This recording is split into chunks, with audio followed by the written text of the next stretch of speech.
So all over the Northeast are deep cut streams and little valleys and old mills like this one below me called Fletcher's Mill. Once a mill complex with a grist mill, a sawmill, and a lumber mill, and a nice stream that cuts its way through heading down for the Westfield River. So I'm going to get down there and give it a go. It's been a very wet year, and I would imagine that brook trout might be more than willing to cooperate. And maybe something else as well. There's a nice spill pool right there. The old dam was up above where you see these logs going down. Well, one of several dams, but there was one there. And down below, old spill pool. This stream comes out of a lake a lot of you are quite familiar with for its bass. There really could be almost anything in this stream, as there are no dams between this and the Westfield. And the Westfield where this enters is just above a fish ladder. So this stream could have some good fish. We're going to maneuver our way down and have a go. You can see this little stream, well, not so little really, but it's percolating down over a series of rapids, and that's generating some oxygen. So this pool is going to have what it needs to theoretically sustain trout through the summer. I can see some bugs. Looks like mayflies of some sort dancing over the top of the water. There's a lot of sand out in front of me, and I can see rocks in the main stream, which makes sense.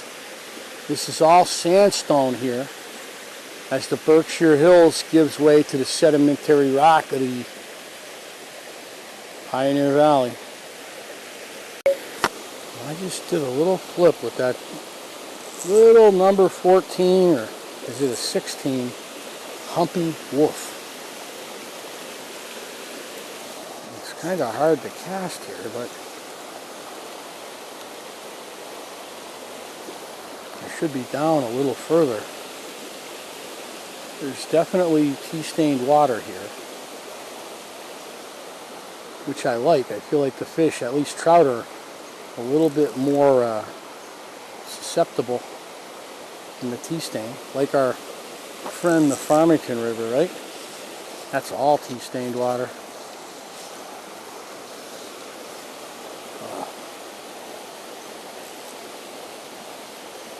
Oh, I see somebody looking at them.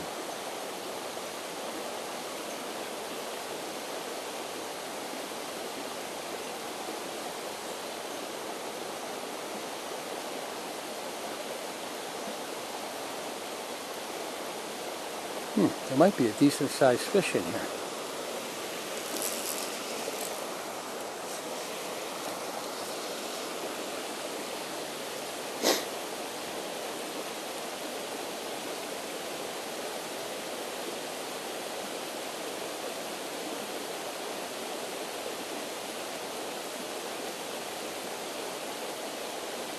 Get out in the bubble line.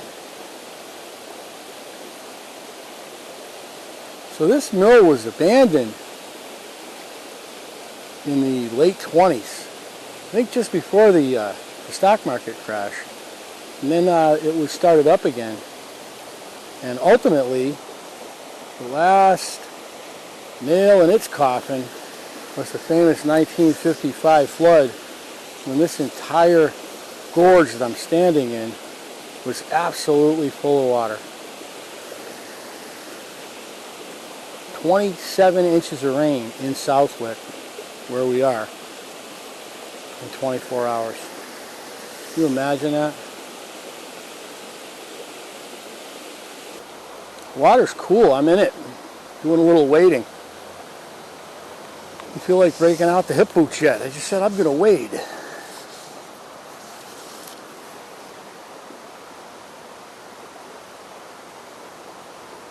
I'm not casting at any rises. I'm just kind of peppering it.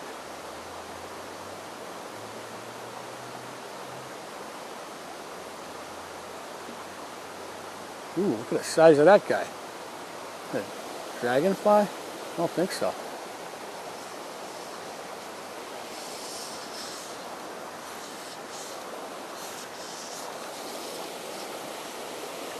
Beautiful, right in the sun. Right in a good spot to get attacked. If I got anything wanting to attack it. Nice little drift.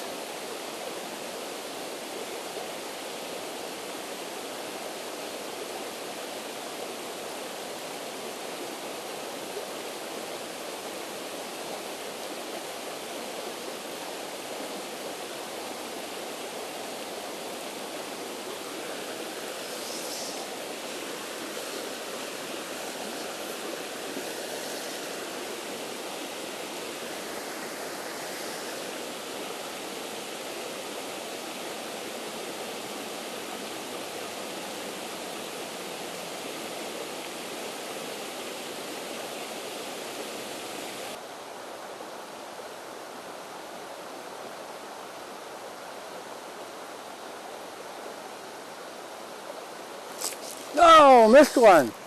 Probably a little chub, but still, with some action.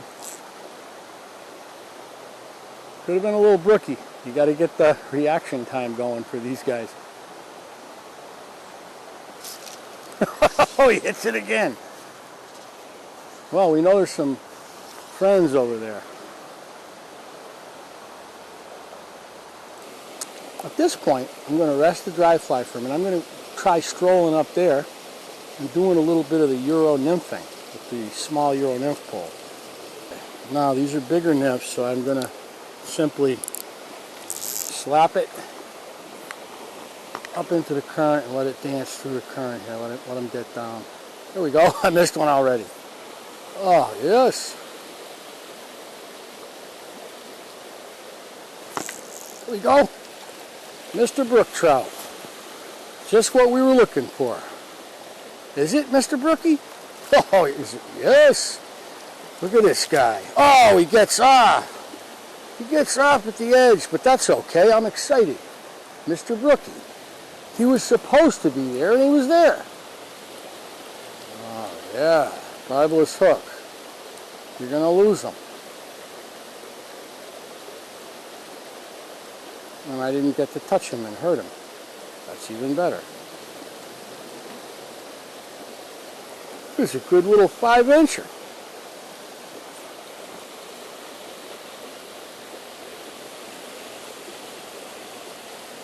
He hit that ferociously. He buried that. I was worried about the size of the nymph.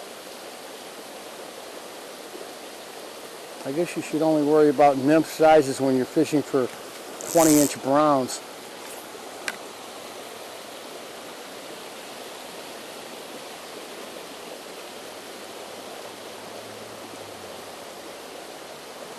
Ooh, another one. Darn it. Should have caught him. That felt like a better one.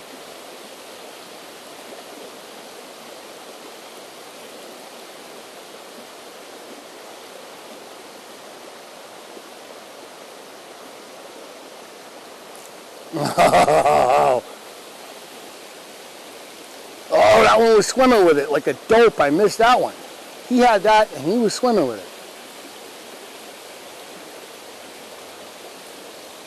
They're all over this. Worry about those nymphs. Those nymphs are way too big.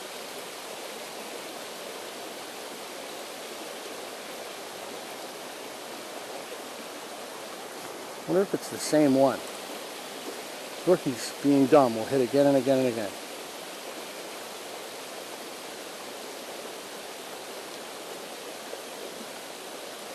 So, we call this Euro nymphing now, but it used to be high sticking. Just high sticking.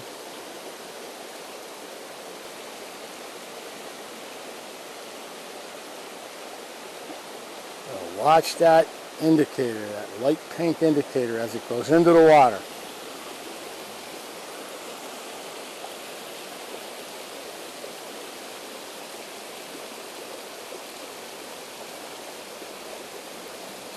Look, you could see that.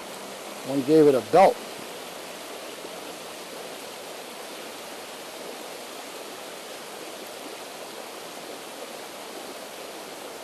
The real secret is to make sure you get to the bottom, as you know. If you get to the bottom, your anchor nymph is even on the bottom. That top nymph in a small stream like this is flying off it like a flag. It's coming off the line like a flag on a flagpole. Ooh, there's a bigger fish down there. I just saw him flash. I'm going to switch this bottom nymph.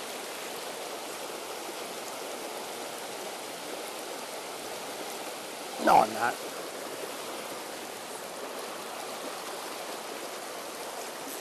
There's a good fish. I was about to switch the bottom nymph. Oh! Holy! Just as I was about to switch the bottom nymph, I said, nah, I won't. And bam! Is it a smallmouth? Could be. No, it's a brown. Look at this native brown trout. Holy crap. Oh, he got off. Darn it. Doesn't matter. That was a native brown trout in this little brook. Wow. I assumed, but I had no idea, for real, you know. That is a nice thing to know. I should shut up about it, right? Ho, ho, ho, ho, ho, ho.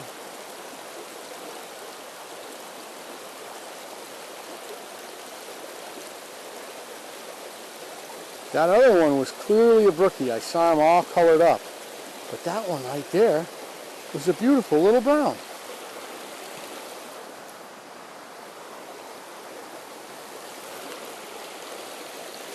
So you got a brown in here. That was about a 8-inch brown, 7-inch brown.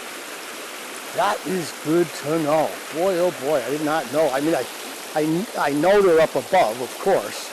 And it's possible that they've been getting in here over the years from up above. But to actually see one with my own eyes and not just assume is pretty cool.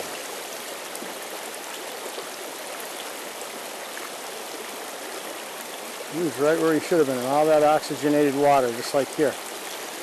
So I'm going to dip him right here.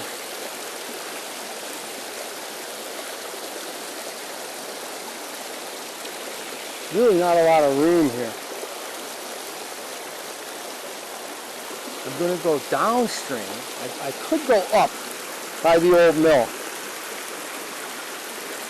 Oh, why not? I'm here. I might as well just take a stroll up there.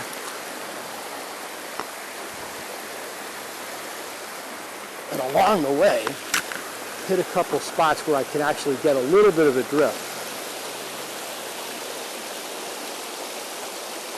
The thing about this little brook is it's always got logs and stumps and stuff coming down it. So it's not the easiest place to fish. Just hanging it in the spill there with a couple of inches of line.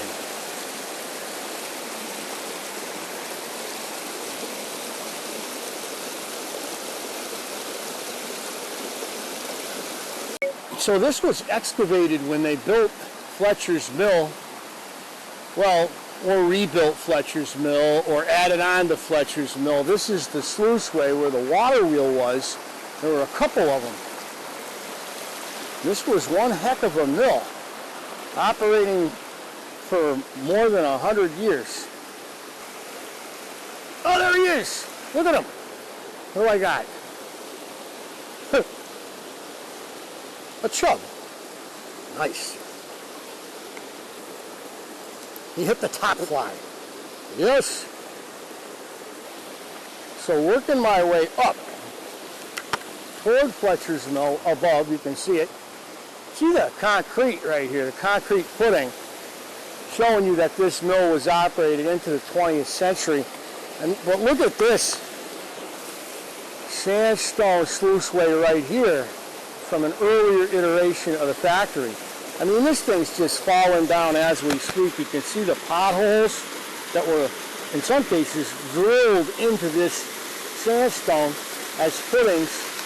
Oh, here I am babbling, and I got a great little spool pool right here. Problem is, I got a lot of logs there, so if I catch one in there, life is going to be difficult. Oh, I almost lost one. Now look at this.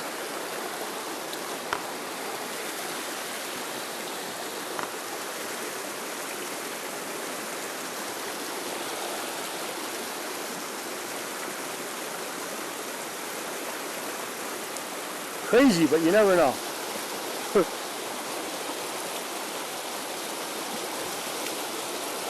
Look at how this probably collapsed in the floods of this summer. These rocks right here. This thing is just moldering and crumbling right before our eyes. And over here, you can see there's a road, so I'm going to turn and go the other way. Pick up my dry fly pole as I go and maneuver on down. But boy, it's, you know, you're fishing in the woods. You can see the dam, you know, where the dam, that embankment right there, the dam on, well, what would be, south side of the river here. So you can see this is quite a gorge. And it's been quite a gorge. This is actually a place where you could find artifacts from the Congamon native people that used to live here. They've been gone since 1675 though. They've been gone for a long time. And here's the spill out right here, and I'm looking in the water. I'm probably going a little faster than I should, but this would be a good place with the water cool. I'm wet wading and my feet are freezing right now as I sneak along here, avoiding poison ivy, which you can tell is poison ivy because it turns yellow fast in the fall. And it did all over the state. Look at this nice run right here, huh? I can probably run a dry fly there. But I can definitely, as I avoid the poison ivy, in the grove right here. See, that's a nice grove of poison ivy. And there's some white snake root right next to it. Remember, killed Lincoln's mother. White snake root is one of those plants that cows eat it. They accumulate the toxins in their body. Then people eat it, eat the cow, or drink the milk. And when they do, slowly but surely, they start getting sick. And I used to call it the shakes or the slows. Look at that. You knew somebody and they started slowing down, talking real slow, acting stupid. And then they'd get like the tremors. And then they wouldn't be able to hold down food. And then they'd die. Of milk sickness, they called it. And interestingly, a woman, I can't remember her name, found the antidote. Well, not the antidote, but she recognized that the plant was causing the sickness.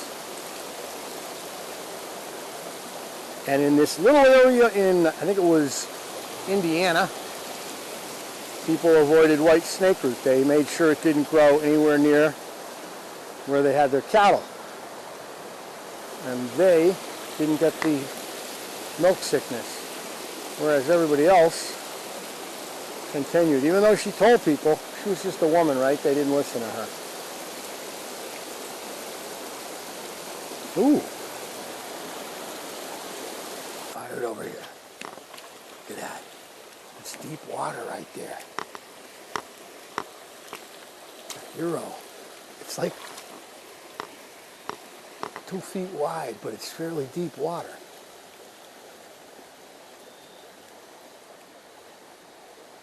I should be using my tenkara.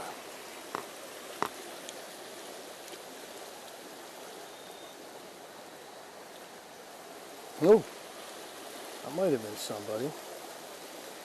Brookies love little overhangs like this cliff is creating where the water's washing under the sandstone. There's certainly a big dragonfly.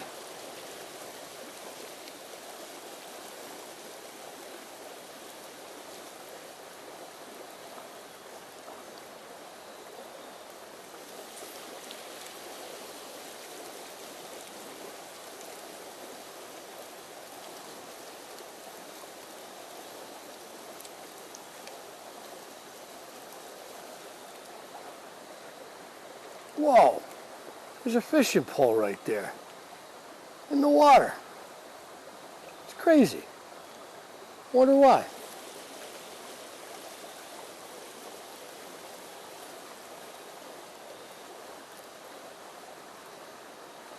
Ooh.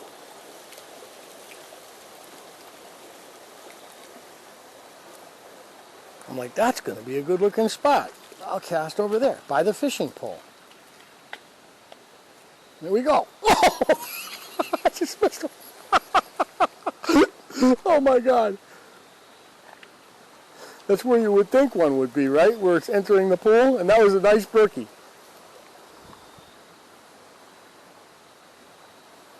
How pathetic that was.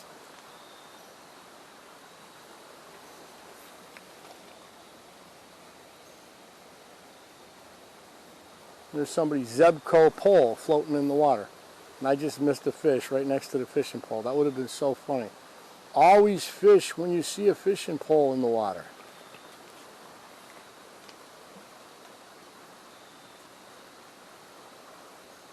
Somebody's Snoopy pole in the water.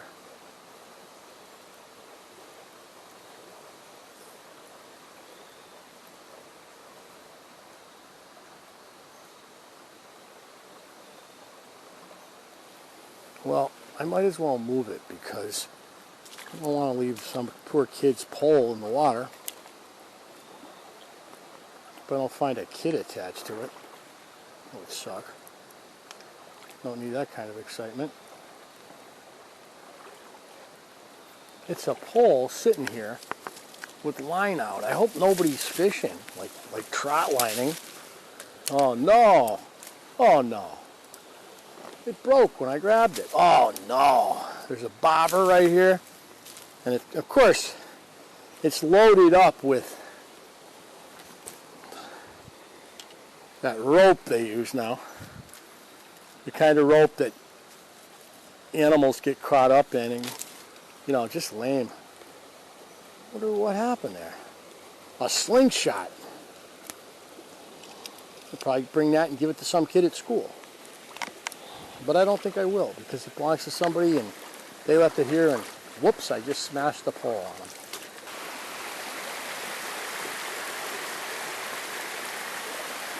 Well, there were no fish actually landed today, but here at the ruins of Fletcher's Mill, I discovered a few things, which is, one, this little brook supports some native browns, some wild browns. It's got brookies, of course, as all New England streams would, and fun little brook to fish.